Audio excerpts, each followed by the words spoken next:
From a distance beyond looked like a child. A confident and competent child, to be sure, but still like a child. She told me she was 1.3 meters tall, which comes out to about 4'3". Very short for a 44-year-old woman, about the size of a 10-year-old. Being a prostitute, she played this to her advantage with clients. The number of closet perverts out there is immeasurable, and well into her 30s she had been able to play a convincing schoolgirl, at least if the lights weren't too bright. Her build was slight, so that if she lifted her arms over her head, her breasts all but disappeared. Her hips had barely any curve at all. She couldn't have weighed 70 pounds soaking wet. I wish I could say she was the proverbial hooker with a heart of gold, but she was the furthest thing from it. Actually, no, I don't. Sure, she lied to me and stole from me, but as far as I could tell, she didn't tell any lies that mattered, or steal anything I couldn't afford to lose. And the truths she told me and the things she gave me more than made up for her deficiencies. She was the first wild woman I came to know, the first to show me that a heart made of lightning and thunder might strike you down, but it made a spectacle of love, a raucous celebration that shook the windows and the walls. I probably could have found a woman with a heart of honey and spice and everything nice, but you can buy that shit at the grocery store. If you want to hold thunder and lightning, you must find a living, breathing vessel. I had a lyric that went, "There are angels in abundance with wings of white, but give me a devil to rage and revel and wreck the lonely night. I cannot hear her whispers, so instead I taste her lipstick. Her lips said, blood bled red, apocalyptic." Because life was not a smooth ride, life was a battle. And I don't mean to pay your bills to stay alive, but to keep your soul strong, to keep your heart's purpose within your sights. I had this theory that through intense self-examination and endless navel-gazing, I had found in myself the primitive man. I had discovered the origins of love and lust and life, and I couldn't go back.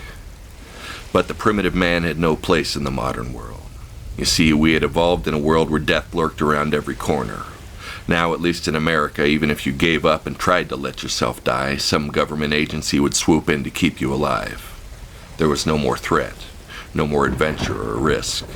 And without the constant threat of a sprained ankle that might lead to starvation, or a saber-toothed tiger that might make a lunch of you, man lost touch with his desire.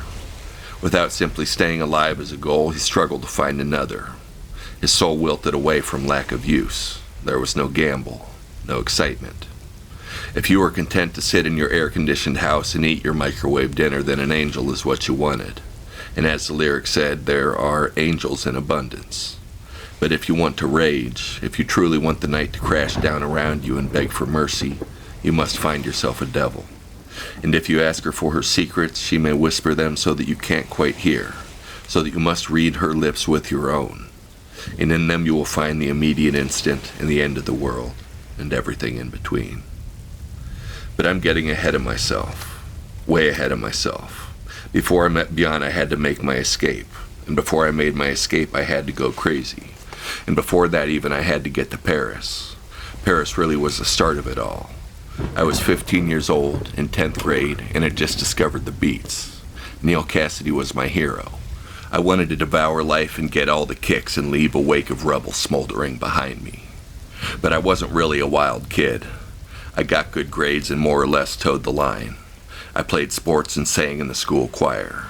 There were some youthful hijinks like TPing houses and the like, but I didn't go so far as to even throw any eggs. Those could do real damage to your paint, I'd heard. So I was more or less considered a good kid, had a good reputation, when I left for a week-long trip to France with my 10th grade French class. We were scheduled to arrive in Paris in the early evening, at which point we would take a shuttle to our hotel, then go out to dinner at a nearby cafe, after which we'd rest up for a week of sightseeing and culture to come. All went well on the flight to Paris. Just a group of about 15 10th grade kids acting like kids, being flirty and loud and stupid.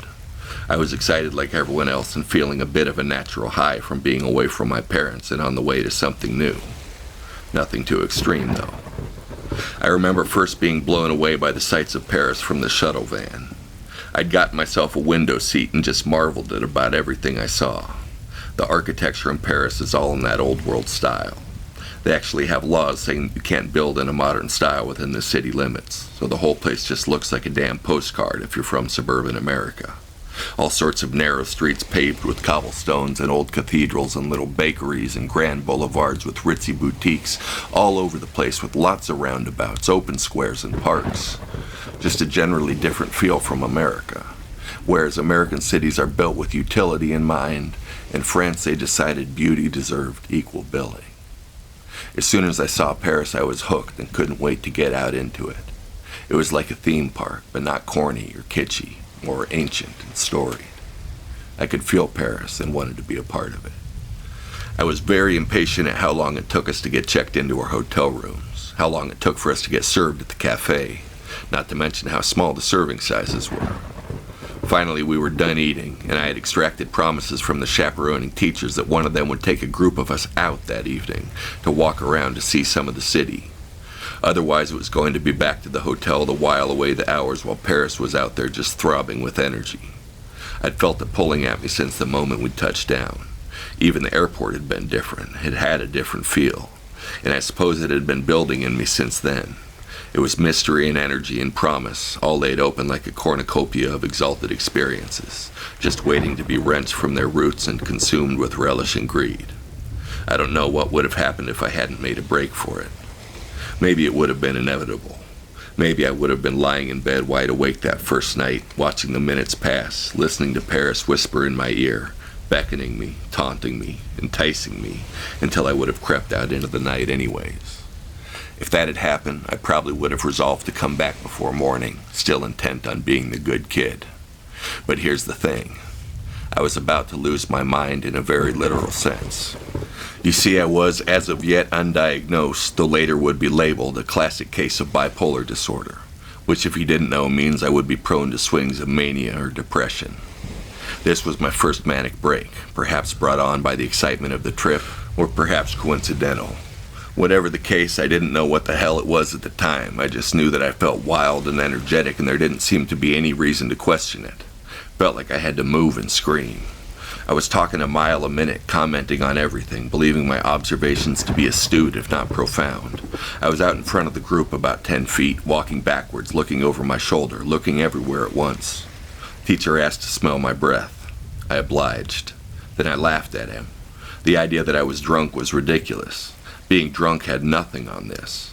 My French teacher asked if I was okay. I told him I felt great and laughed again. I started jumping up in the air every few steps. Everyone thought I was crazy.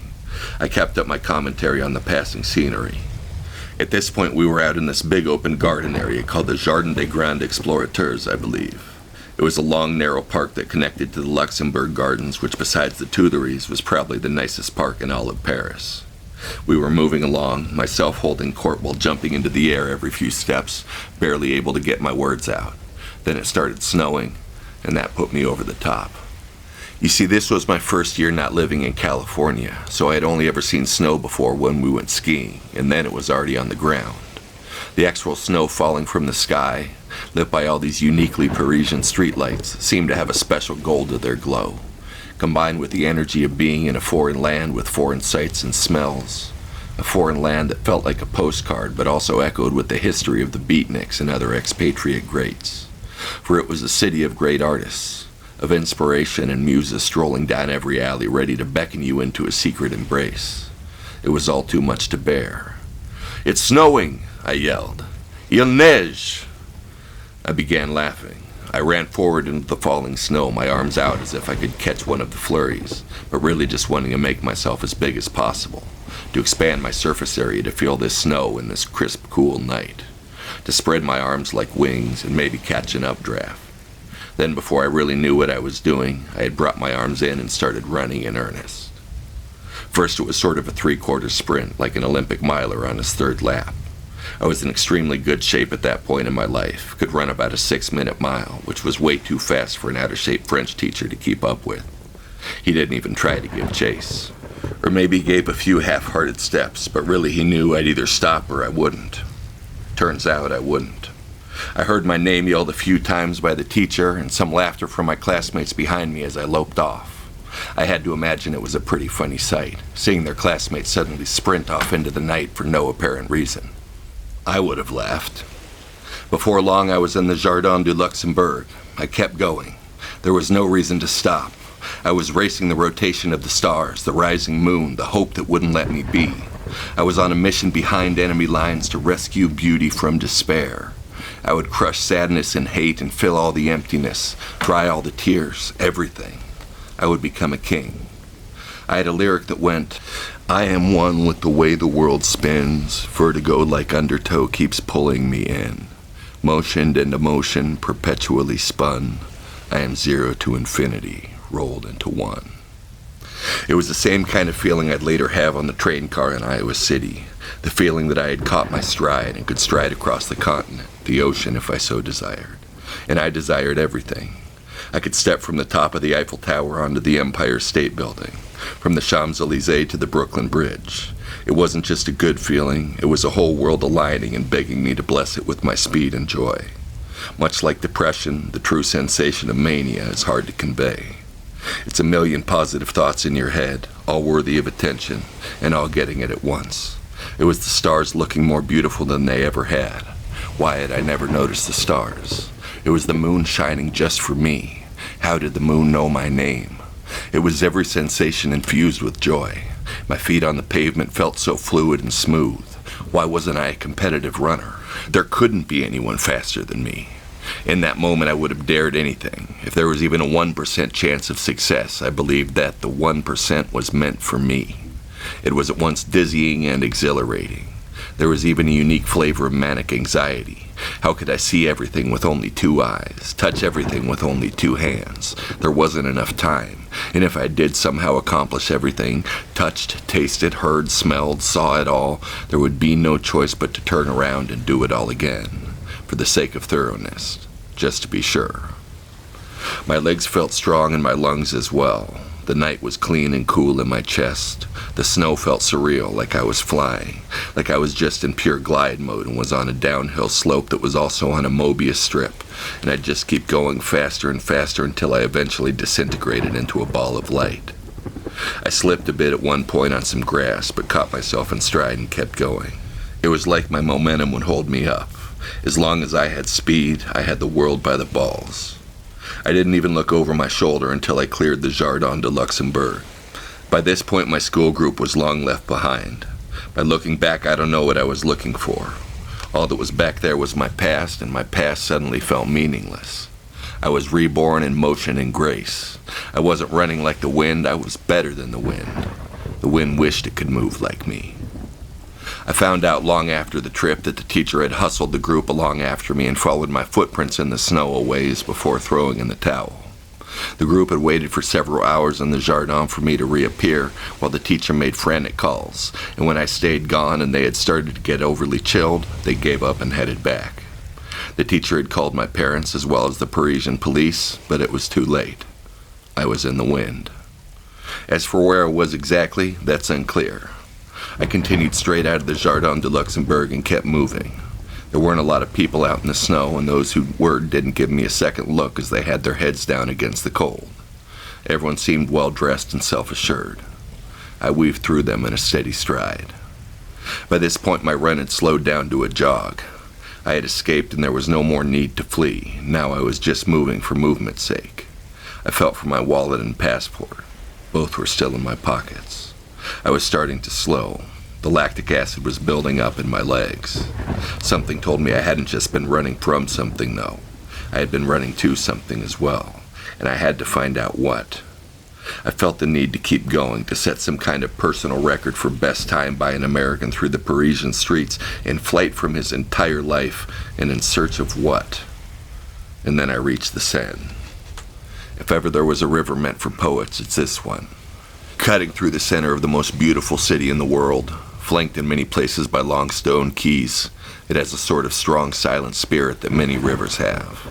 But it also has a cold distance, like it's holding back a secret you're not privileged enough to hear. The river was alive and it had become my destination. I remember being winded, my lungs begging me to hunch over, hands on knees, and pant until I'd regained equilibrium. But somehow I couldn't allow this. I forced myself to stand straight in the chill, to not show the night any fatigue or weakness. The falling snow and glowing lights in ancient edifices constructed a matrix of beauty that channeled my spirit up into the atmosphere. I was free. But did I realize what I had done? Did I realize the line I had crossed? Would I be able to find my way back to the hotel? Did I want to? Would I be sent home? What if I didn't go back? But then my eyes flashed back to the river down below with its stony banks. First things first, this river needed exploring. Whatever happened after the river was explored was up for debate, but the river would be explored. I walked along what looked like a row of storage lockers, but I later learned were booksellers' stalls. They had been closed up and abandoned for the night. I could see that there was a walkway down along the river, but wasn't able to get down to it. Then I spotted a staircase that led down to the quay. I took it down and started making my way along the river. I wished I had my journal. I felt the muses settling on my shoulders. They were whispering the secrets of the universe in my ears. But their words were coming so fast, and they were all coming at once, and I felt ready to burst, needing to find someone at least to express myself to have some medium whereby I could translate these ethereal impulses into language. I knew that this was new, that I was new. The old me a fucking joke. Who was that guy? I wanted to memorize this moment, to carve it into my chest with a steak knife and then let my blood flow beautiful and red. It would all be joy. I had a lyric that went, "Forever is a little less than infinite. On the other side I'll be waiting, bottling the sky for fermenting, then drinking for my soul's intoxicating." I had found the far side of forever, towed the line of the infinite, knew that my soul needed fuel, needed to devour the sky. And if I could have captured that lightning in a bottle, because the whole world was electric, it was lightning that hung in the sky that did not crack but caressed the earth. If I could have caught that moment, I could have sold it by the drop to all the corporate climbers, given the big spenders the one thing that money had never been able to buy: pure, unadulterated soul. Humming like the sky was not gray with clouds, but a giant screen gone to static, waiting for me to project my image upon it. I wanted to do battle. I needed a dragon to slay, a mountain to climb and dance atop.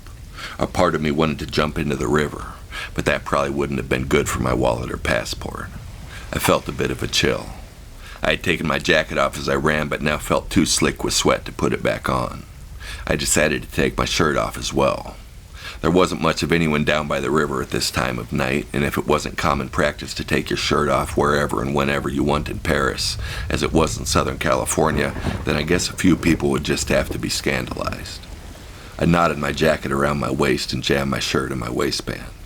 I expect I actually struck a pretty heroic figure. Or insane? Being a young man with good genes and enough athletics in my background to be no stranger to the weight room, I had a six-pack, solid pecs, broad shoulders, and was glistening with sweat in the snow. My head was recently shaved, so there was only a thin stubble. Steam rose off of me. I thought of committing my life to patrolling the banks of the Seine, becoming a sort of ersatz superhero. I would start tonight. But I would not only be in search of criminals to stop, but in search of love and adventure. I would fight crime and loneliness and death, and I would win. With my hands held wide open, ready to catch whatever was coming, I began my vigil. I turned left and began walking along the quay. I saw a couple homeless guys under the first bridge I passed beneath. I thought about stopping to talk to them, but they were curled up trying to sleep. I hadn't gone 500 yards when I first heard the sounds of a scuffle.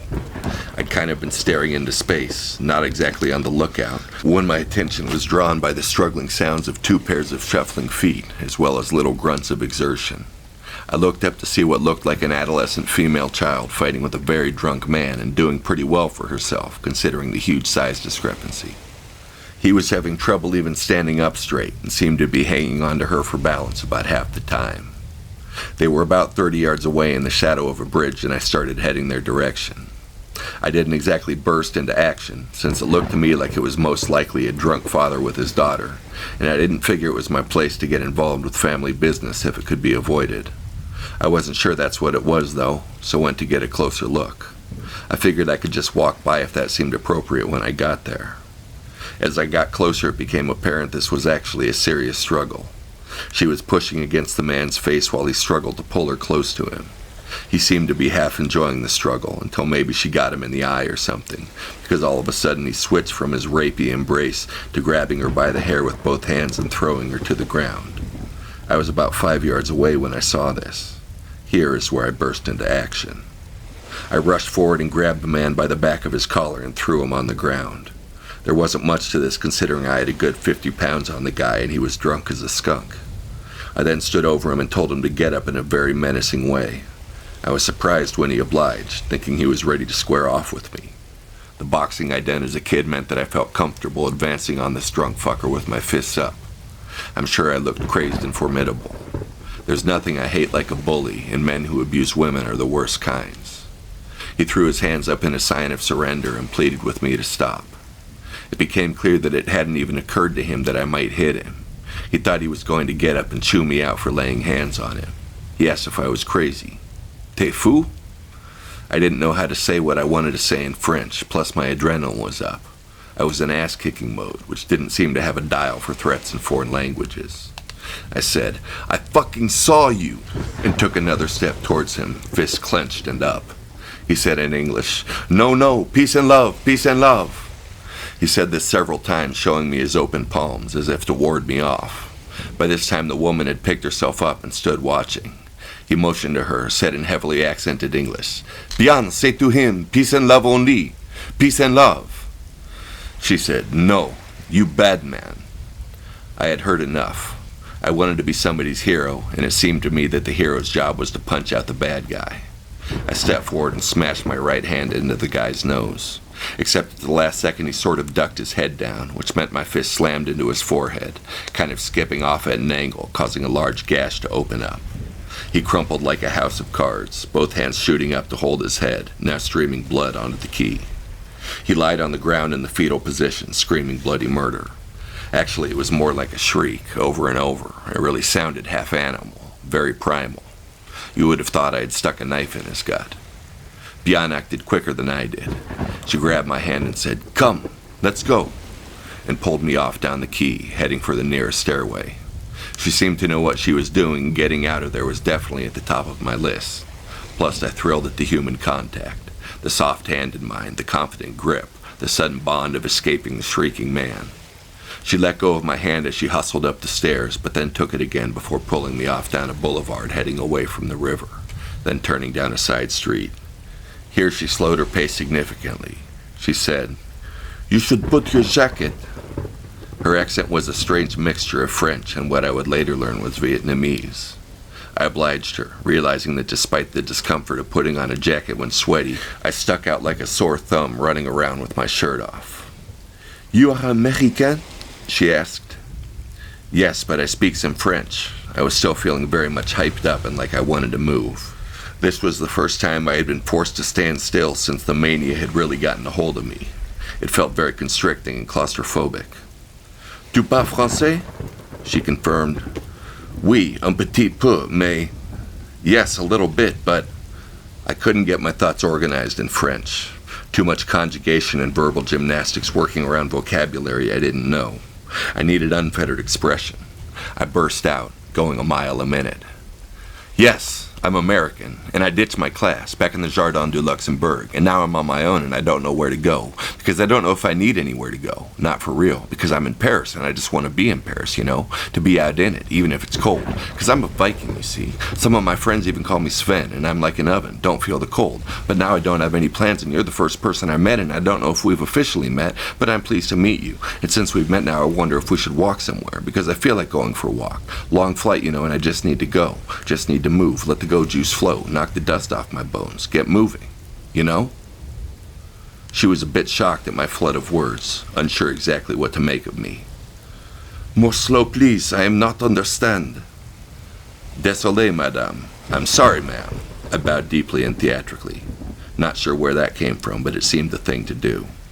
"Do you want to go for a walk with me? Est-ce que vous voulez vous promener avec moi?"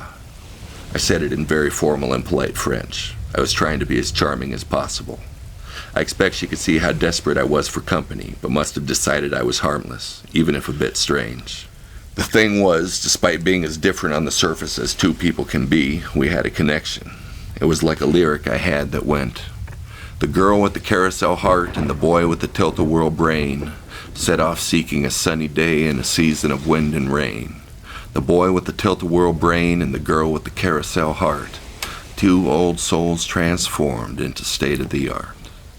We were on the same mission, aligned in the need for life in staggering quantities. We were both irrational and impulsive, suckers for the long shot, believing Lady Luck had finally fallen in love and all would be gravy from there on out. It didn't matter that I was little more than a child, she very much an adult. Our hearts were on fire, mounted on chariots pulled by swarms of seeking mobs, each in search of a supplement to their blazing light. And together we became a powerful force. I was the muscle and she was the bone. I was the blade and she the hand wielding it. And together we sliced Paris to ribbons. "Where do we walk?" she asked. I said the first thing that came to mind. "Along the river, of course." "But your hand," she said.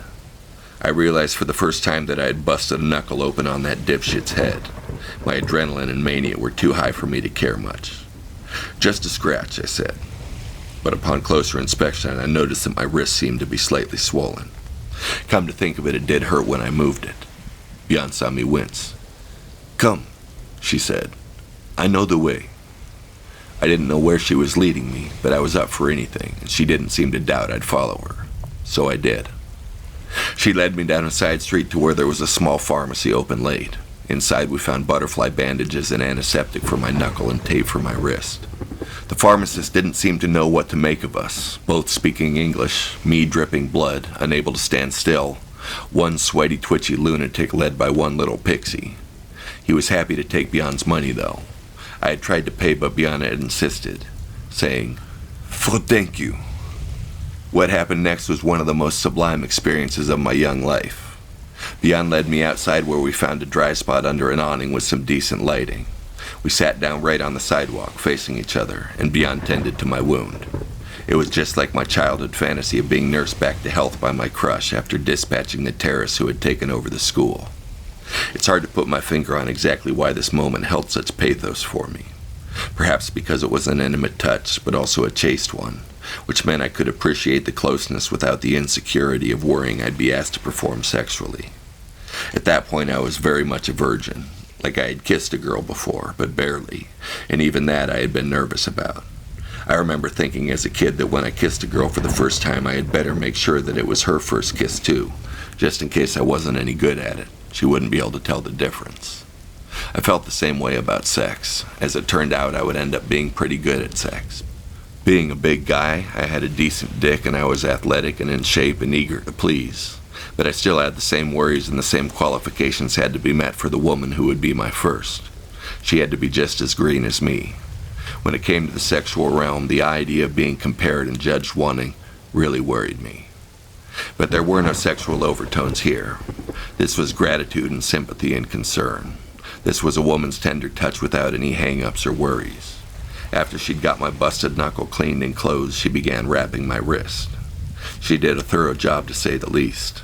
The bandage went about halfway up my forearm and all around my hand and wrist like you see with a boxer's hand wraps. It turned out we got about 5 times as much tape as we needed, but I was enjoying the process so much I urged her to use it all. By the time she was done, it was like I had a plaster cast on. My right fist was armor-plated. "To the river?" I asked. She agreed and took my arm. We began walking back towards the river and I got to talking a mile a minute. I had been pretty silent while being nursed to, just reveling in the experience, but now the floodgates opened and 1,000 thoughts fought for supremacy on the tip of my tongue. I don't know if I was making any sense, but I was happy to just have someone to talk to. I spoke mainly in English, who knows how much of which she actually understood. She responded with English that was far from grammatically correct, but was surprisingly comprehensive in terms of vocabulary. She had learned first her French and then her English from the television. She had also learned a fair amount from practicing with clients she'd had over the years. I learned before long that Bjorn had been a prostitute. She was very forthright about this. She was retired now, though. Over the next few days I would learn that she had been introduced to prostitution as a child in Vietnam. Her mother had been a prostitute, her non-existent father a client, and she had grown up in a brothel and started at a young age giving occasional handjobs to specialty clients. While this sounds traumatic by Western standards, there was very little stigma attached to it for Bjorn. She said it was common and that people needed to eat, and she just thought it was pretty boring but sometimes funny the way the men reacted to her touch. Sex had only dominated her growing up in the sense of being surrounded by it, though. For the most part, her childhood had been happy. There had been work, cleaning and cooking, but there had also been play with other children. As she got older, she had graduated to performing oral sex and finally to full-on intercourse. She had been sold to a trafficker at age 17 when she had weighed all of about 60 pounds. From there, she had spent a number of years working on a large boat that specialized in gambling getaways. This had been easy work as there had been not too many clients a day, sometimes none for several days, and lots of good food. She had gained a little weight there, but not enough to lose her lithe nymphood.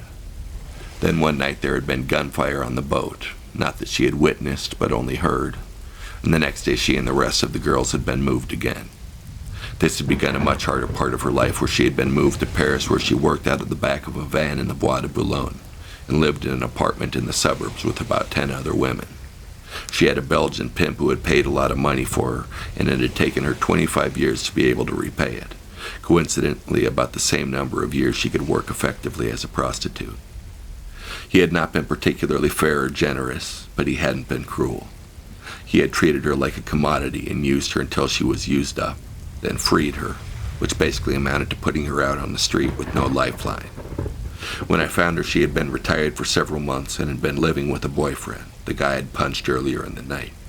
She didn't know where she was going to go or what she was going to do, since the man was surely through with her now. I said, of course, that she was coming with me, that I would take care of her.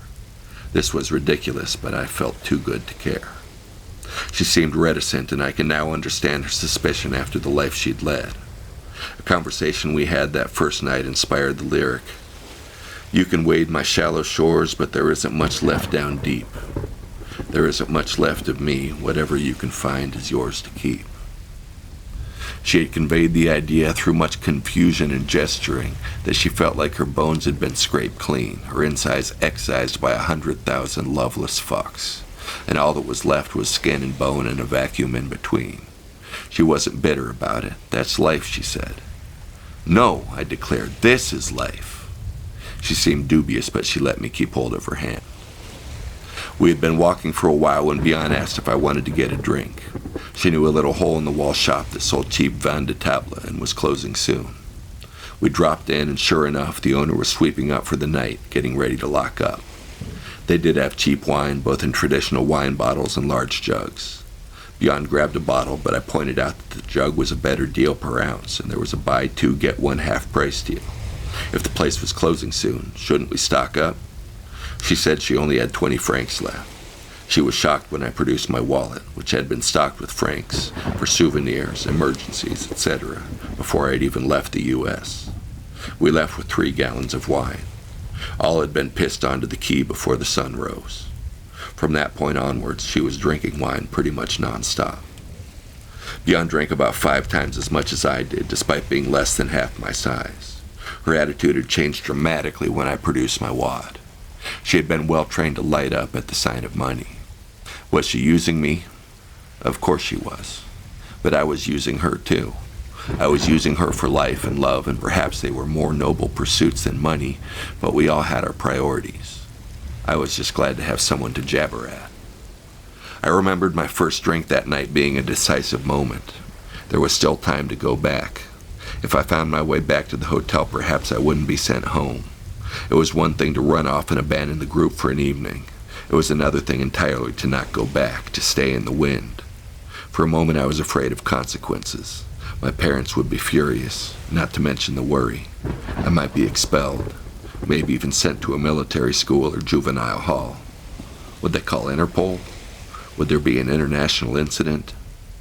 I had a lyric that went, "Would you fly if the sky was on fire? Would you devour your heart to feed your desire?" Because it's nothing special to want it all, but to risk it all was a different story. To have the courage of your convictions and put it all on the line. Because what better reason to gamble your life than in the cause of life itself? Of course my life wasn't on the line, except in the sense of my soul's expansion. I could have been afraid. I could have kissed Bian and ran back to the hotel. I hoisted the jug and drank deep. I felt like a giant standing on the top of the world who had peeled an ocean from the earth's crust and was now tipping it down my throat. I had no love for wine, but I was suddenly parched, and if I were to devour the entire night around me, this jug of wine seemed a decent place to start. We spent the rest of the night wandering the banks of the Seine, me hauling the extra jugs of wine until they graduated from baggage to the main attraction. At one point during the night, I had to put down the jugs of wine to punch out a couple drunks who had started following us and making remarks for some reason. They just stayed about 10 yards back, stopped when we stopped, but otherwise followed our every move and were just saying stupid shit like, "Oh, how romantic. The lovebirds will fly away." They were saying this stuff in French, of course, but Beyond let me know what was going on. I wasn't worried about them, but then Beyond bristled at a comment I hadn't understood. She translated. They had said we would have a candlelight dinner of roast dog. I assumed this was meant to be a racist insult, referencing the fact that some Asian cultures ate dog. There was nothing to do but try out my new battering ram of a fist. I focused a bit more on hand speed this time and less on knocking the guys' heads off, as they seemed pretty unsteady already. But I popped one of them in the nose, and when the other one fled, I easily ran him down and clipped him with a haymaker on the side of the head. Beyond gave me a look that was a mix of, "You're my hero," and "I don't know what to make of you." I decided then and there that I would prove to her that I was her hero, and she didn't need to make any more of me than that. I remember we sat on the banks of the Seine that night, Beyond basking in the glow of the vengeance she'd witnessed, me just continuing to jabber away about anything that came into my mind. While we were sitting there, I witnessed a miraculous event, which I had no real appreciation of at that time. The event was a break in the Parisian clouds in the depths of winter. You see, Paris was notorious for its low, cloudy skies. I think it was Thomas Jefferson who was famously sent into a depression during his stay in Paris. You simply didn't see the sky during the winter months. It was all clouds, all the time. But suddenly the sky was open above us and was the most beautiful indigo color.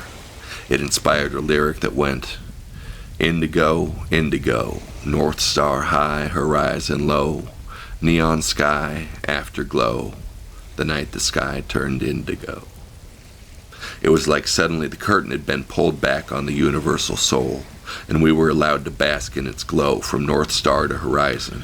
It spoke of vast depths of unknown wonders. It was like the opposite of Armageddon, like the world was beginning again, like the blessings of the endless sky would descend and make us all endless too, as well as rich in the texture of the sublime. The two men that harassed us that night along the Seine would be victims number 2 and 3 of what would turn out to be a sort of punching rampage during my week in the Parisian wind. I can just imagine the Parisian police getting about 15 complaints over the course of the week and realizing there was a connection between the missing American student and the marauding puncher knocking the lights out of whoever had it coming. Because as it turns out, French people don't really fight, at least not the way Americans do. They just seem to see it as excessive and barbaric, the way we'd see pulling a gun on someone and shooting them. It could happen in the most extreme cases, but only then. So my behavior must have really stood out. And I want to make clear that I'm not really proud of the behavior. Sure, I didn't engage in any sort of bullying or anything like that. I wasn't picking fights to entertain myself or battle my own personal demons. I really felt that I was an avenger for good, that I had found my life's purpose, that being to roam the streets of Paris and drop the hammer on anyone who thought they could get away with being anything less than kind. But I'm getting ahead of myself. To be perfectly honest, I buried the lead here. If you're a head like I am, you've probably been wondering this whole time about a particular story that I must certainly have. Every head has a story in some form or another. The first time I smoked. The first time I got high. It happened on that Paris trip, and it was every kind of wonderful, every kind of amazing. I'd been with Beyond for about 30 hours by this point, which made it about 4 a.m. on my second night, early morning. We had spent most of the previous day at a very cool basketball court in the 9th arrondissement that we happened upon in our wanderings. It was a single full court in between 2 apartment buildings that had been painted all sorts of crazy colors. It was uniquely French. I had never seen anything like it. The walls all around the court were painted bright colors as well, swirls and stripes in all sorts of shapes and things. So Beyond had sat and watched and sipped on our last jug of wine, and I had played. While I'm nothing special on the basketball court, I was an athlete and in good shape so I could keep up fine. The court closed at 7 p.m. though, and at 7 on the dot an old lady started hanging out the window of a building opposite, haranguing the players, threatening to call the police if we didn't break up the game. I didn't know if the police might be looking for me as a runaway, so we made ourselves scarce. We wandered for a while, me still talking a mile a minute, but starting to feel kind of agitated and jangly in my heightened state. This was my second night running without sleep, and while I was still inclined to move and still had some well of perpetual energy machine churning inside me, I also felt sick with fatigue. My head hurt. I felt slightly nauseated. On top of that, my feet were giving me trouble, the heels sore from the miles of cobblestones and concrete. But any time I sat down for more than 5 minutes, I just had to get up and go. Otherwise, I'd have my legs bouncing around in front of me like I had to pee or something. I didn't, though. I just had to move. So move we did, and Beyond had no trouble keeping up with me. Perhaps because I had been happy to replenish her wine supply as soon as the last jug had been smashed into a dumpster. She was like a little Energizer buddy that ran on Van de Table. So long as I kept topping off the supply, she was content to follow me around. I don't know if she enjoyed my company as much as she tolerated it, but I didn't care. I made her laugh occasionally, and she had a nice smile. But I was getting to the point where I was feeling stretched pretty thin, with ragged edges fraying, sensing a great rupture at any moment. Something had to give. I kind of wanted to scream. I was becoming more frantic the worse I felt, because now all this energy was channeled into a negative feeling. A feeling of pressure and recognizing that the choices I had made were going to have very real consequences. What were my parents thinking at this moment? They must have heard by now. My dad would be pissed. My mom would be worried. My brother would think it was hilarious but know to bite his tongue. But sure enough, there would be hell to pay. No explaining this one. Sorry, Dad, I just kind of lost my mind for a second. You see, Lady Paris herself was revving her engine in the lane next to mine, and I had no choice but to give her a taste of good old American dust. Boom. I had been the dynamite. Now I was the ash. Beyond could tell I was not doing well. I must have been looking a bit haggard. She asked what was wrong, and I explained my predicament. Apparently staying up 2 nights straight was nothing to her. She didn't seem to be any the worse for wear, but she had just the thing for me. She led me back towards where we had spent the day playing basketball, to La Place Pigalle, which was sort of a sex district in Paris. There were lots of sex shops, strip clubs, XXX cinemas, etc. There was also lots of people milling around. As you walked down the boulevard, there would be guys calling out from the doorways of strip clubs, promising all sorts of earthly delights if you'd just step inside. The sex shops had big glass display windows like any other shop, and I remember one had a sex doll up in the window and a big sign written in English that said, "Special Sexy Sadie the Love Doll, with hot mouth and inviting vagina." Paris wasn't exactly the most hopping city at night, but there was usually some action going on in La Place Pigalle at all hours.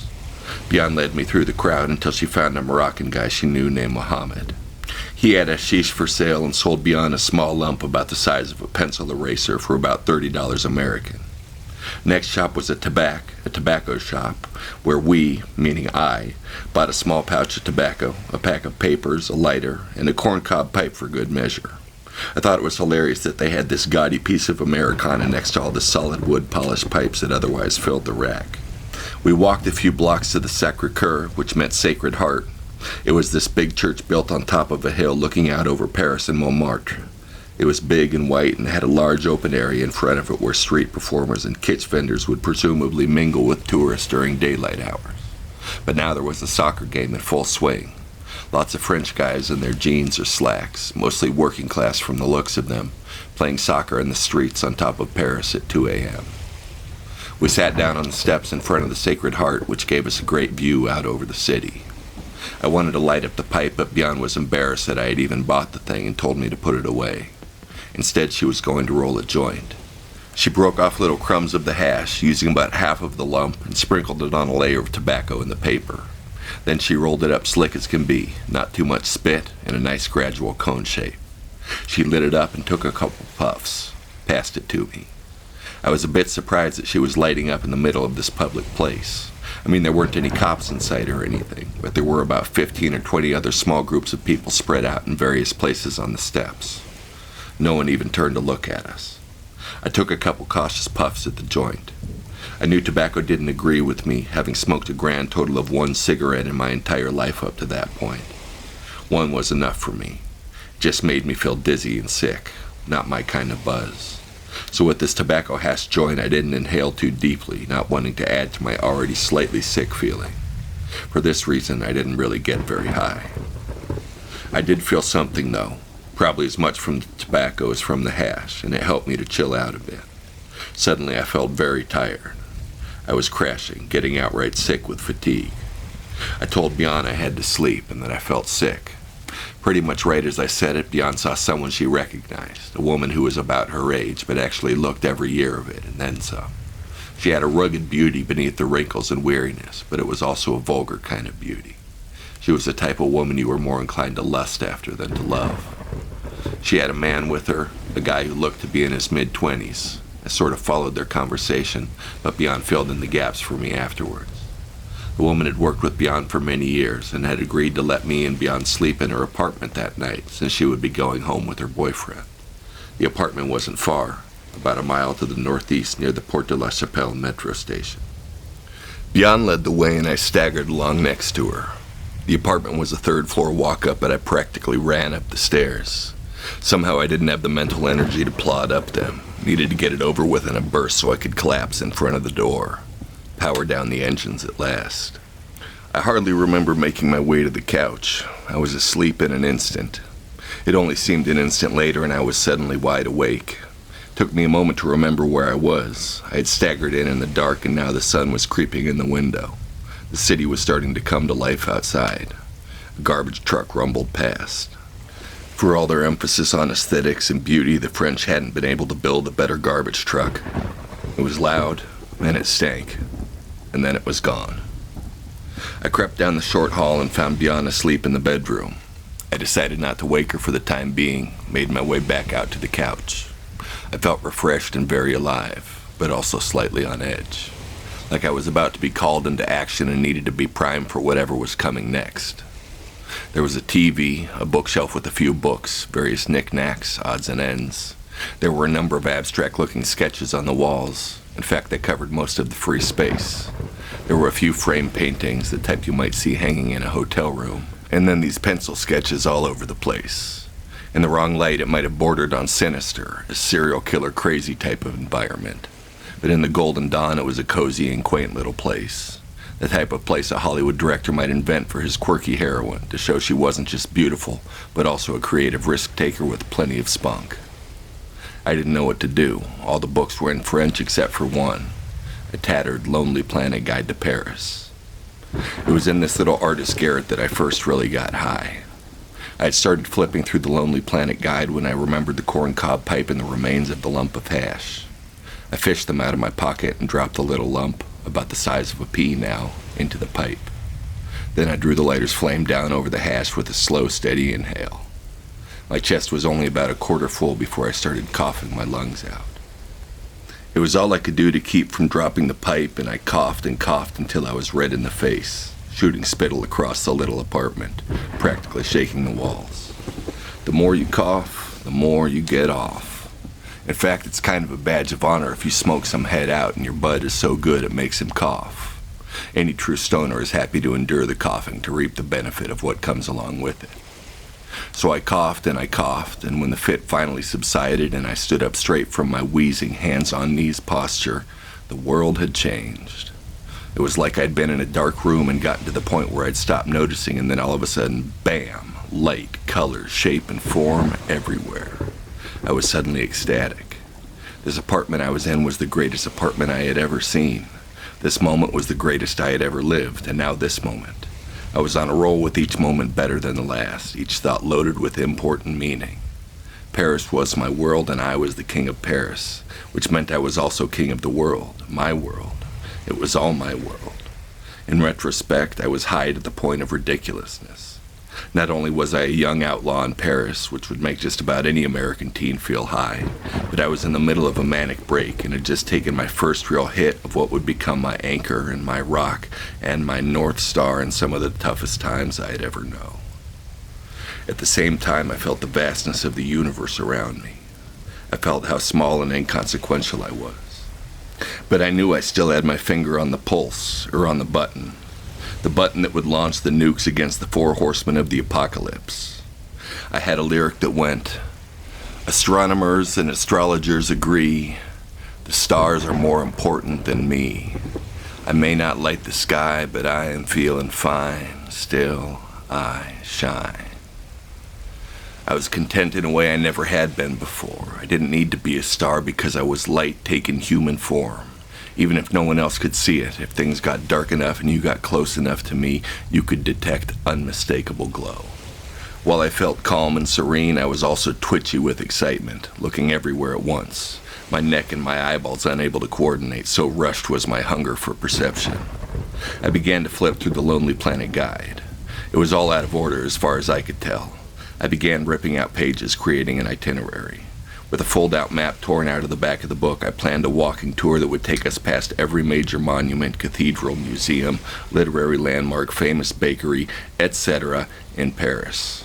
It was sort of like Paris was my lawn and I would run the mower back and forth across it until I'd covered every square inch. Except instead of mowing, I would be hustling up and down the streets, seeing and smelling and even touching and occasionally tasting.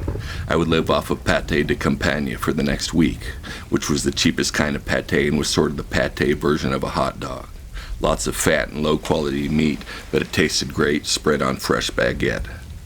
I didn't want to spend much on food because from that point on, all of my money was tied up in hashish for me and wine for Björn. Or it was earmarked for that, rather. I still had a few good tokes left off my initial lump and would take a small hit once every few hours to ensure staying permanently high.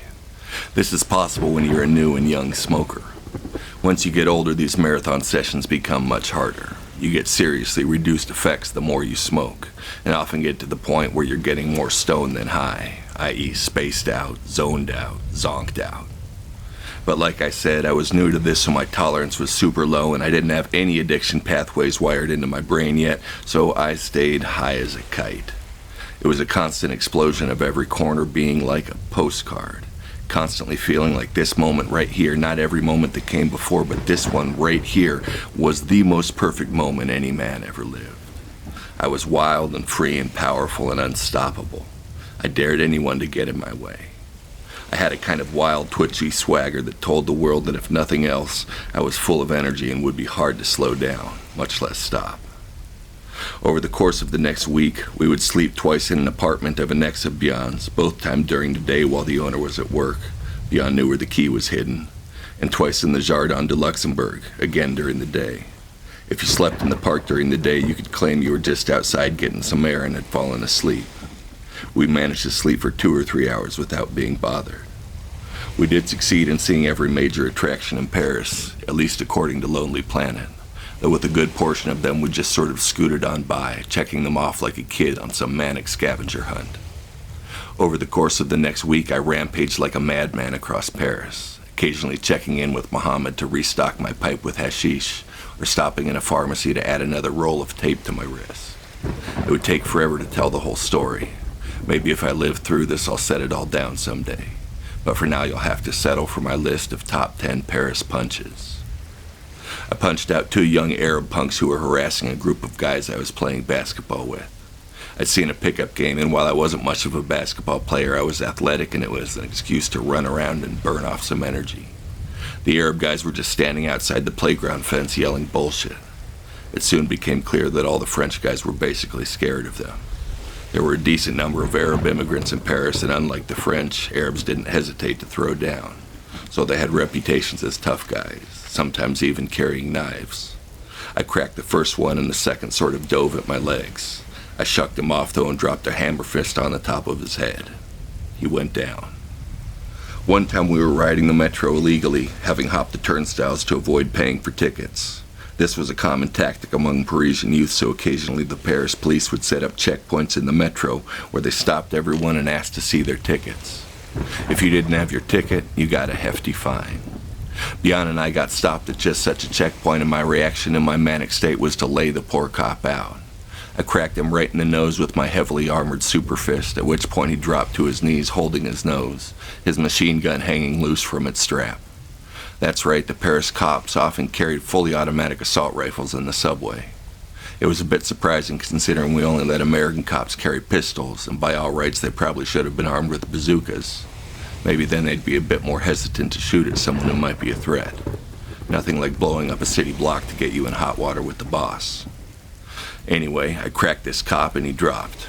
I grabbed Björn's hand and took off. She ran along beside me as best she could, matching me almost stride for stride by virtue of me dragging her along as I ran. The second cop ran after us, spraying his mace at our backs. He succeeded only in macing himself and several bystanders. I felt kind of bad about that, but eventually those Frenchies would learn to stay out of my way. I was on a manic rampage. I punched out a drug dealer who was trying to steal my business away from Muhammad. Bjorn and I were speaking with Muhammad out in La Place Pigalle, where he was posted up plying his trade, when a rival street-level dealer tried to poach us away. He grabbed me by the arm and started pulling me away, saying something about having the best shit in town. I yanked my arm away, at which point he grabbed Bjorn. She may have been an aging prostitute with thinning hair and bad breath, but she was mine. I popped him a pretty light one, more just kind of a warning that there was more coming if he kept it up. No more was necessary. At one point near the end of our week together, Bjorn and I were in a ritzy boutique on the Champs-Élysées. Apparently our week together had left us looking a bit disheveled because the salesman was incredibly rude and dismissive to us. Bjorn had wanted to see something out of the display case, something way out of our, that is my, price range, but I had intended to get her something to remember me by. Instead, the salesman treated us like we were smeared with dog shit. I told Bjorn to go wait for me by the metro, that I would catch up with her. There was a metro at the end of the Champs-Élysées down by the Arc de Triomphe. I'm pretty sure she knew what was up, because she gave me a smile. I then proceeded to smash the shit out of the display case with my armored fist. It broke like glass. I reached in quick and grabbed a handful of bracelets, necklaces, etc. The salesman was incensed and had the nerve to try and grab me. Fortunately, he also had the good sense to let go and drop to the fetal position when I chambered my fist, ready to snipe him right between the eyes with my best right cross. Another time I saw a guy who sounded Italian get off his motorbike and assault an old man walking with a cane. Apparently the two had history, because the old man seemed to know what it was about. He screamed bloody murder while this helmet-clad Italian wailed on him. I probably shouldn't have gotten involved. Maybe the old man deserved it. After all, just because you're old doesn't automatically mean you're not an asshole. But I didn't like the optics of it. First of all, the old dude was quite old and looked like he was one busted hip away from the hospice ward. Second of all, if you've got a helmet on in a fist fight, you might as well be carrying a weapon for what it does to the odds. But the odds weren't counting on a manic Yankee with a reinforced wrist and a club for a fist. My first shot was a sort of haymaker slap to the side of the head. Even with my fist wrapped, I didn't want to match it against a helmet designed to withstand high-speed concrete. The slap spun his helmet about a quarter turn, at which point I sunk my fist into his gut. He made a grunt like the overdubbed sounds from a kung fu movie, real loud and dramatic. That was all she wrote. He dropped, crooked helmet and all. We stopped by to see Bjorn's old pimp, who she claimed still owed her money. I'm pretty sure she knew she was never going to see said money, but she also knew that I would have fought a damn dragon for her. So when confronted with the orchestrator of her long, slow misery, she had a pretty good idea what I'd do. Boom to the nose. One time we tried to get into a club where a DJ Bjorn knew was playing. The bouncer wouldn't let us in. When I asked him why, he rolled his eyes. I pressed him on the matter. He told me to fuck off. Maybe he was just doing his job. I guess if your job is being an asshole and you do your job well, you get what's coming to you. Boom goes the dynamite, right to the kisser. Another bouncer rushed to his aid. I got ready to unleash hell, convinced I could take all comers. But this wasn't America. He wasn't coming to kick my ass. He was coming to his coworker's aid. He told me I was crazy. This seemed to be a common refrain among those I'd punched. Little did they know how true it was. One night we were taking the RER, an above-ground train that services the rougher parts of Paris and the surrounding enclaves, when we were approached by a couple toughs. Bjorn had told me that it was dangerous to take the RER late at night, that there were bad people on the train. I hoped she was right. I'd never seen two tough guys in sweaters and scarves, but sure enough, there they were asking for money. They started asking nicely, like panhandlers, then pressed harder and harder. Their posture became menacing. I jumped up, and they weren't expecting this, immediately puffed out their chests, but also sort of half-backed away. But I was collecting scalps and smashed the one closest to me. I had to step over him to get at the second guy due to the narrow train aisles, and so I had one foot planted on my first victim's chest when I laid hands on the second. Still, he went down. I stood over them. They didn't get up. We happened to be taking the RER out to a party in the banlieue, the suburbs, that Bjorn had been told about by a friend. When we got to the party, the story was told of our encounter on the RER. There immediately appeared an Algerian guy who wanted to fight me. He wasn't mad or anything, he just wanted everyone to know how tough he was. If there was someone else, me, being lauded for fisticuffs, he had no choice but to steal the thunder. I was up for anything and agreed to fight him. We went outside onto the sidewalk. He had some boxing in his background for sure and hit me with a couple good shots, bloodying my nose and blacking one of my eyes. He hit me about 10 times before I hit him for the first and last time. I had about 50 pounds on him, and all 50 of those pounds, plus whatever else I had to offer, were lined up behind that punch. He went down, popped right back up, staggering around, stepped off the curb and just about fell in front of a moped. He wasn't ready to quit, but I waved him off, telling him I'd had enough. Had to let him save a little face. He was a tough bastard after all. On one day, we got caught up in a riot of sorts. What happened was there was a big protest with a bunch of high school students on strike. They were marching through the streets in massive numbers. It was a peaceful protest until a select group of hoodlums showed up and started looting. They took advantage of the massive crowd and were just running along smashing shop windows. One guy had a brick, one guy had a horseshoe, another had a tire iron. There was some looting going on, but for the most part it just seemed like there was destruction on the menu. Apparently this was not terribly uncommon in French protests. The French were wild about their strikes, and about 1 time out of 10 the peaceful protest would be hijacked by a small number of disaffected youths known as casseurs, or breakers. They wore scarves or some other form of concealment over their faces and just ran around breaking shit. They broke shop windows and car windows. They even set cars on fire, and I saw them flip one over. There was one really scary moment where I saw a guy break the window of a car at the top of a hill, then climb in and put the car in neutral, staring it out into the middle of the street and then jumping to safety as it started rolling down the hill. There was a crowd of literally hundreds, maybe thousands of people at the bottom of the hill facing the opposite direction, chanting slogans at a group of riot police lined up opposite them. The car would have done a ton of damage, except that some random French dude ran the car down as it was gaining speed down the hill and dove in and pulled the parking brake. It was pretty heroic. I wish it had been me, but I just witnessed it. For the most part, I was just a spectator. As much as I was enjoying the outlaw life, I didn't have any urge to destroy personal property. I wasn't angry or disillusioned. I was happy. My punches were reserved for those who deserved them. I did get to break out my super fist at one point, though. There were a couple guys trashing a car outside an apartment building when the owner ran out to stop them. I don't know if he meant to physically restrain them or just scold them or what, but one of them hit him with the hammer he was wielding. This was shocking to me. Punching someone was one thing. Smacking someone in the head with the hammer was something else entirely. I didn't worry about ethics and ran up and punched the guy in the back of the head while he smashed the car, his victim lying on the ground, groaning and bleeding. I picked up the hammer and advanced on his partner, who was holding a piece of pipe. His partner ran. I gave half-hearted chase and then flung the hammer at him, hitting him in the back. It was about this point that the shit really hit the fan. It had already happened once that the police had bluffed in advance on the teeming crowd. It was pretty funny, actually. There were all these rowdy French youths shouting and chanting, yelling nasty shit at the cops. And then one of the cops shouted out a command, and this line of riot cops in full gear, helmets, shields, baton, the whole works. They all took 5 steps forward in unison, and you should have seen that crowd's reaction. I was near the back of the crowd, trying to work my way up to the front where the action was when this happened. And as one, the crowd turned on their collective heels and ran. It was like being in a Godzilla movie or something, seeing this mass of people suddenly turning and fleeing in my direction.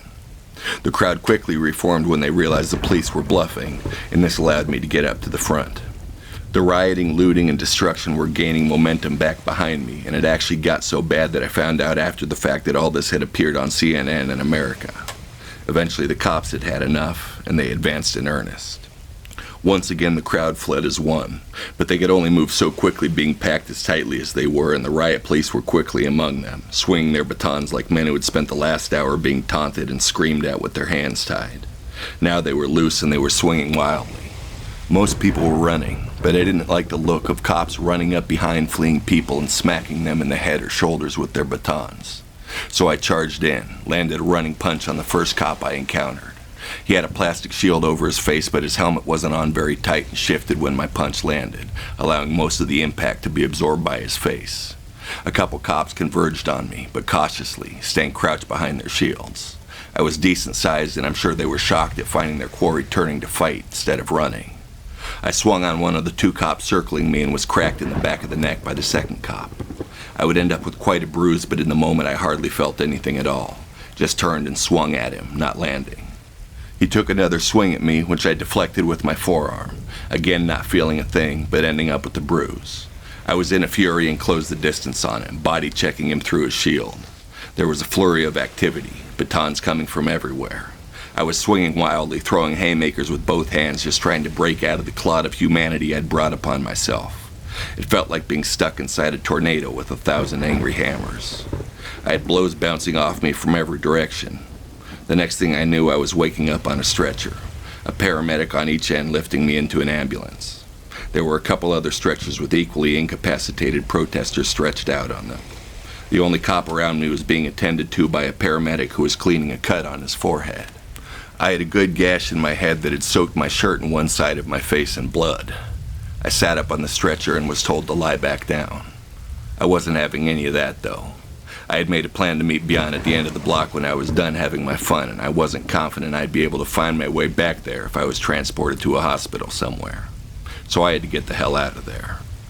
The paramedics tried to restrain me, but one of them I managed to kick in the chest as he tried to block my way out of the ambulance, knocking him back. Once again, I was called crazy. I ran off through the line of police, up through the crowd of protesters, and found Bjorn. On another occasion, we had gone to the Bois de Boulogne, a large wooded area on the outskirts of Paris that sort of doubled as a rustic red light district. This is where Bjorn's pimp had stationed her for many years, working out of the back of a van with curtains on the windows. So she knew the area well and took me there one day. She took me there because she had become incredibly frustrated after our interaction with her former pimp. I don't know if she had expected it to somehow go differently, like he would reveal that he was actually going to take care of her after all, to reward her for all her years of service, or maybe seeing him was just a stark reminder of the situation she now found herself in. Homeless and used up, her only skill becoming more and more pathetic as her once supple body slowly withered. But she was suddenly very upset and was crying, and I couldn't get her to stop, whatever I said. Her answer to this was to break wood.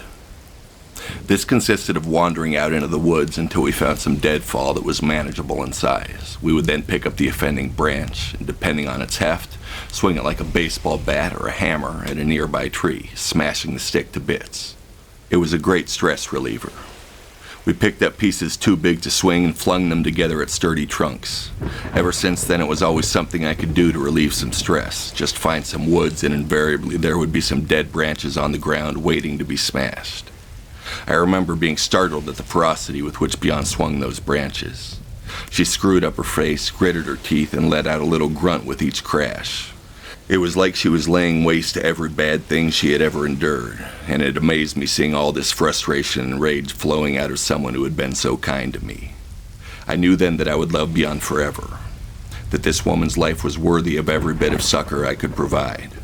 I knew her heart had been trampled, throttled, torn, and mangled, not to mention the proverbial breaking, and I knew that being with her had filled me with the strength that I would carry until the day I died. I had a lyric that went, "My heart is a promise, my heart is a plea, my heart's a guess and a granted guarantee. My heart is all I'll ever be, my heart is a dynasty." That was how I felt in that moment, not sure of anything except of the fact that my heart was the small craft that kept me afloat on life's stormy sea, and my heart was the storm itself, and my heart was every declaration of love and every bitter parting, but mainly my heart was eternal and infinite. I know it's the height of cliche to say to follow your heart, and plenty of people have given it a shot, but to truly let your heart define your life, to not only follow your heart in pursuing dreams, but to let love define your view of the world, this is what I aspired to. This is what Bjorn gave to me. There in the woods I saw I had been blessed by the world, and I had every intention of returning the favor. Besides this being an area that was frequented by prostitutes and their clients, it was also a place where swingers or sexual adventurers would meet for anonymous encounters.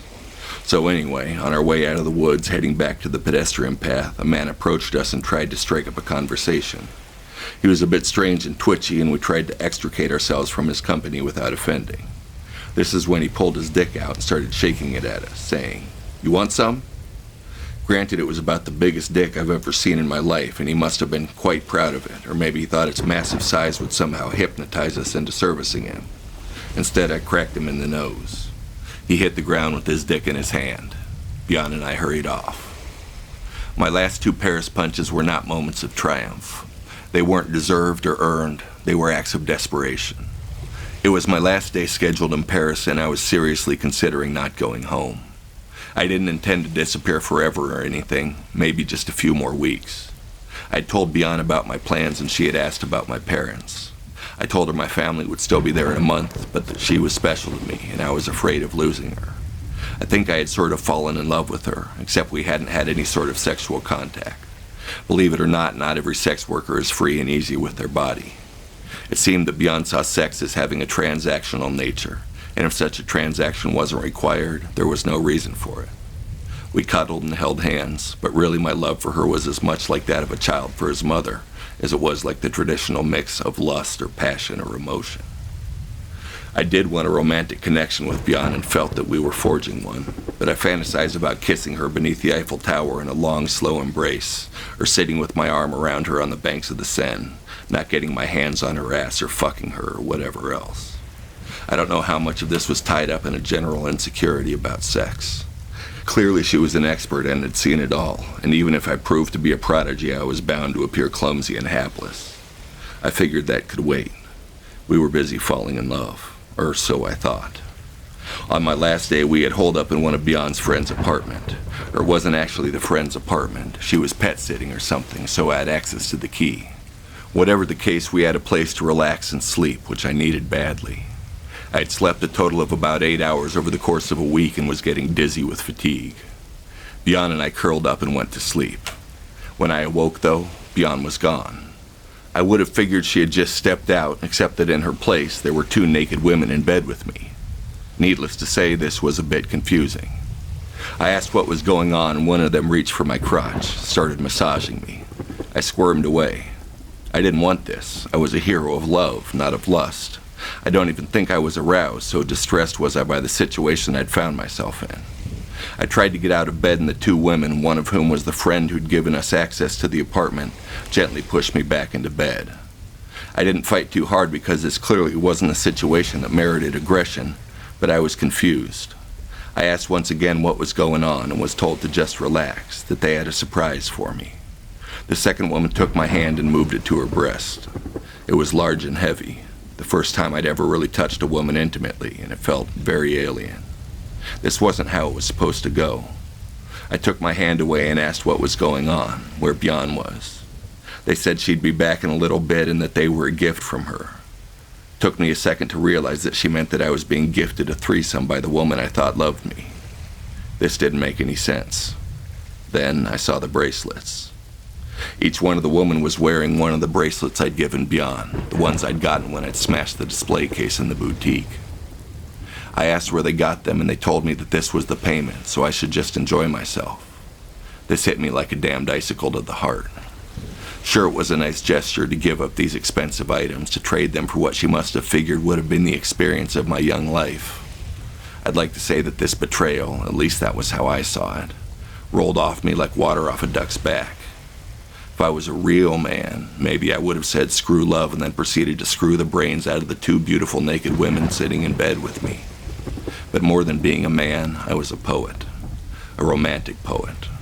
I wanted to make love, to create it out of 2 strangers a world apart with nothing in common but loneliness, coming to become everything that was right with the universe. Instead, I had tears in my eyes and a half-hard cock. I was only human after all. I mean, I was a 15-year-old virgin in bed with 2 beautiful French women.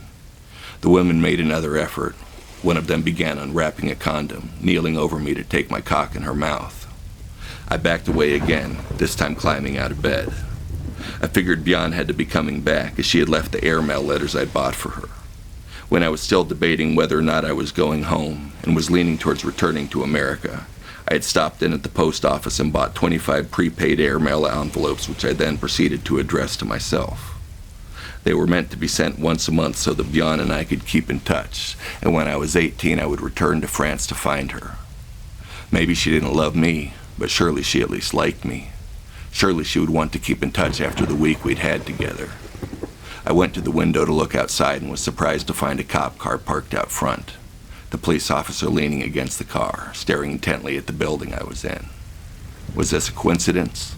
Had something happened to Bjorn? Then another police car arrived, parked next to the first, and the officer came over and took up the vigil with his fellow officer. This wasn't good.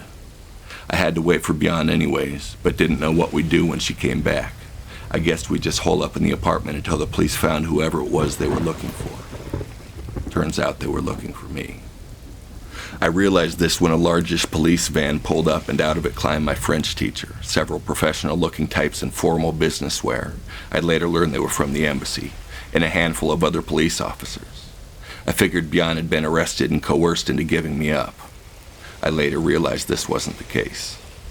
She had decided for whatever reason that she was done with me and had paid off her friends to keep me occupied and in place while she made a call to the police. As soon as the party of concerned adults had assembled, they started making their way into the building. I hadn't realized yet what had happened, so grabbed the airmail letters, shoving them at Bjorn's friend, urging her to make sure Bjorn got them. It was the look on her face, pity and sadness, that told me the truth. Bjorn wouldn't be writing me any letters, regardless of how many self-addressed stamped envelopes I'd given her. But I wasn't ready to give up. I was going to fight for love. There was a knocking on the front door. I heard my French teacher calling my name. There was no time to waste. I threw on my underwear and my shoes and climbed out the back window. I saw a couple of cops in the alley behind the building, but I liked my chances a lot more with them than I did with the army coming in the front. They saw me coming out of the window almost immediately and got on their radios to tell the rest of the cops where I was. I hit the ground amped up and ready for battle. The first cop approached me with his hands up in a placating gesture. I took a swing at him. He was ready, surely having heard about my punchy ways, and was able to lean back and dodge the blow. His partner then shot me with the taser. I don't know if I was just so wired on adrenaline and heartbreak, or if they make some sort of more humane taser in the peace-loving nation of France, but I shook the jolt off like nobody's business and made a break for the end of the alley. The cops were stationed on either side of me, so I only had to get past one whichever way I went, and I pretty easily blew past the taser-wielding cop, hitting him with a brutal stiff arm right in the forehead as he tried to bring me down. He did manage getting a hand on one of my legs, and one of my shoes came off. I hadn't had time to lace them up. So I was hauling ass for the end of the alley in one shoe and a pair of tighty-whitey underwear that I'd been wearing all week. A handful of cops and my French teacher appeared at the end of the alley about 5 seconds before I did. They tried to block me in. There was nothing to do but bulldog my way through, Red Rover style. I hit them like a bowling ball, but they were sturdier than the proverbial pins. I was flailing wildly, and since I wasn't wearing any clothing, I was difficult to get a hold of. I was swinging wild punches, kicks, shoving, and trying to break free. The handful of airmail envelopes went flying. This was a desperate moment for me. I tried to pick some up, but couldn't get a free second without one of my pursuers making a grab at me. Finally, I saw daylight and I was off, minus my underwear, which had been ripped off in the melee. I had dropped my French teacher with a punch to the head and landed glancing blows on a couple of the cops, but now I had open field in front of me and I was off. I'd like to think that if I'd been wearing 2 shoes, I would have made my escape, naked or not. As it turned out, I made it about 2 blocks before the cops ran me down. So I was tackled and pinned down naked on a Parisian boulevard wearing only 1 shoe, then maced and handcuffed and loaded into the back of a van. 9 hours later, my dad was getting off a plane in France, come to take me home. To his credit, he quickly realized that there was something very wrong with me. I had remained manic, frantic with wanting to find Bjorn. They ended up drugging me, jabbing me with a hypodermic while several orderlies did their best to hold me still. I didn't give up on Bjorn, convinced I'd see her again someday, and I still don't know if she did me wrong. I mean, she definitely broke my heart, but in so doing, she taught me what it was to be a poet. She taught me to want something impossible and to believe against all odds that faith and love was the force that spun the world. That week in Paris, where I had lived completely without fear, a warrior for good, punching out evil, loving a woman who had maybe never been loved before, even if she didn't love me back. That week ruined me for every piece of the status quo that would march single file across my gasping throat. For the rest of my life, I would know that there was something more, that I was capable of something more, something greater. I had a lyric that went, "Swollen knuckle bruises permanent, from steady knocking on the firmament. But heaven's golden cloths will not redeem. Still I follow my hard-headed dream. It didn't matter if she loved me. I loved her, and that was enough, and nobody could take that away.